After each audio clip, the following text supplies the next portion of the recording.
ಅಮ್ಮಿನಗಡ ಪಟ್ಟಣ ಪಂಚಾಯಿತಿಯಿಂದ ನಮಗೆ ಸಾಕಷ್ಟು ದೂರುಗಳು ಕೂಡ ನಮ್ಮ ಬಾಗಲಕೋಟೆ ಲೋಕಾಯುಕ್ತ ಠಾಣೆಗೆ ದೂರುಗಳು ಬಂದಿದ್ದು, ಜೊತೆಗೆ ಮಾನ್ಯ ನಮ್ಮ ಗೌರವಾನ್ವಿತ ಲೋಕಾಯುಕ್ತರು ಬೆಂಗಳೂರವರ ನಿರ್ದೇಶನ ಮತ್ತು ಅವರು ಸೋಮೋಟೋ ಮತ್ತು ವಾರೆಂಟ್ ಮೇರೆಗೆ ಇಂದು ನಾವು ನಮ್ಮ ಬಾಗಲಕೋಟೆ ಲೋಕಾಯುಕ್ತ ಠಾಣೆಯಿಂದ ನಮ್ಮ DYSP ಸುರೇಶ್ ರೆಡ್ಡಿ ಅವರು ಮತ್ತು ಅದರ ಜೊತೆಗೆ ನಮ್ಮ ಇನ್ಸ್ಪೆಕ್ಟರ್ಸ್ ಇಲಾರೆ ಮತ್ತು ಬಿರಾದಾರು ಮತ್ತು ಕರಿಯಂತ ಅದರ ಜೊತೆಗೆ ಸಿಬ್ಬಂದಿಯವರ ಸಹಾಯದಿಂದ ಇಂದು ನಾವು ಮಾನ್ಯ ಲೋಕಾಯುಕ್ತರ ನಿರ್ದೇಶನದ ಮೇರೆಗೆ ಇಲ್ಲಿ ಅಮ್ಮಿನಗಡ ಪಟ್ಟಣ ಪಂಚಾಯಿತಿಯಲ್ಲಿ ಸಾಕಷ್ಟು ದೂರುಗಳು ಬಂದಿದ್ದ ಮೇರೆಗೆ ನಾವು ಈ ಶೋಧನೆಯನ್ನು ಪ್ರಾರಂಭ ಮಾಡಿದ್ದೇವೆ.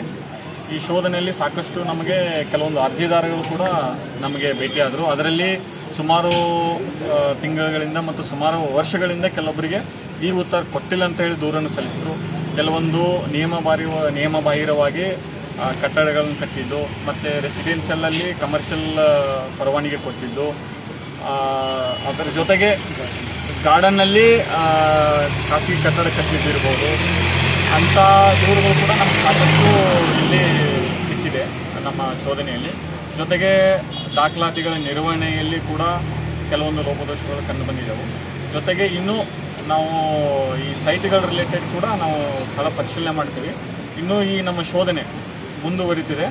ಸುಮಾರು ನಮ್ಮ ಘಟಕದಿಂದ, ನಮ್ಮ ಬಾಗಲಕೋಟೆ ಲೋಕಾಯುಕ್ತ ಘಟಕದಿಂದ ಸುಮಾರು ಆಫೀಸರ್ಸ್ ಮತ್ತು ಅಧಿಕಾರಿ ಸಿಬ್ಬಂದಿ ವರ್ಗದವರು ಕೂಡ ಬಂದಿದ್ದರು. ಶೋಧನೆ ಮುಂದುವರಿಸ್ತೀವಿ.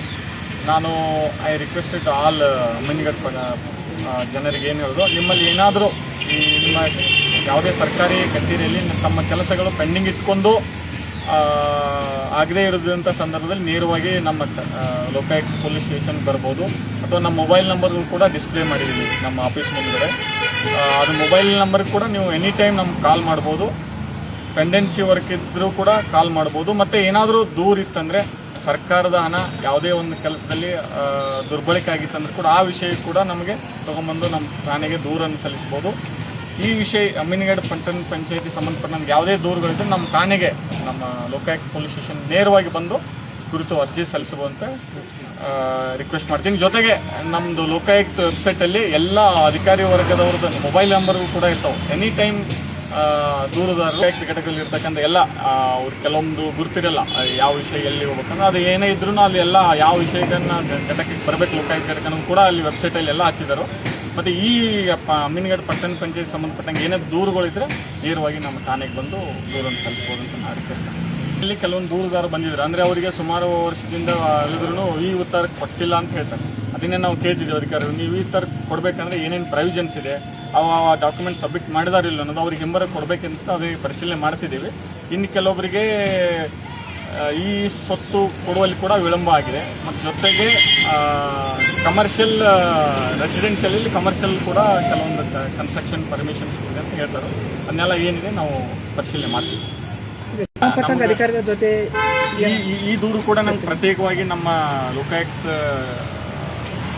ಘಟಕಕ್ಕೆ ಬಂದು ದೂರು ಸಲ್ಲಿಸಿದ್ದಾರೆ. ಅದನ್ನು ಕೂಡ ನಾವು ಪರ್ಟಿಕ್ಯುಲರ್ ಆಗಿ ಯಾವ ಅಧಿಕಾರಿ ಟೈಮ್ದಲ್ಲಿ ಇವ್ರಿಗೆ ಕೆಲಸ ಆಗ್ತಿಲ್ಲ ಏನಿದೆ ಅನ್ನೋದನ್ನು ಪರಿಶೀಲನೆ ಮಾಡ್ತೀವಿ.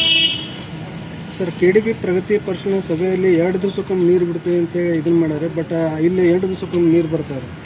ಸಾರ್ವಜನಿಕರು ಈ ನೀರಿನ ಬಗ್ಗೆ, ಸ್ವಚ್ಛತೆ ಬಗ್ಗೆ ಮತ್ತು ಅಧಿಕಾರಿಗಳು ಏನಂತಂದರೆ ಪರ್ಮನೆಂಟ್ ಪೋಸ್ಟೇ ಇಲ್ಲರಿ. ಇಲ್ಲಿ ಯಾರ ಕೇಳಿದ್ರೆ ಹಾಕಿದ್ರೆ ನಾ ಮಾಡಿದ್ದಲ್ಲ ಹಿಂಗೆ ಮಾಡಿದೆ ಅಂತ ಹೇಳ್ತಾರೆ. ಅದಕ್ಕೆ ನಾವು ನಮ್ಮ ಲೋಕಾಯುಕ್ತರು ಏನು ವಾರೆಂಟ್ ಕೊಟ್ಟಲ್ಲ, ಆ ವಾರೆಂಟಲ್ಲಿ ಇಲ್ಲಿ ಲೋಪದೋಷಗಳನ್ನು ಕೂಡ ನಾವು ನಮ್ಮ ಮಾನ್ಯ ಲೋಕಾಯುಕ್ತರಿಗೆ ವರದಿಯನ್ನು ನಾವು ಮಾಡ್ತೀವಿ.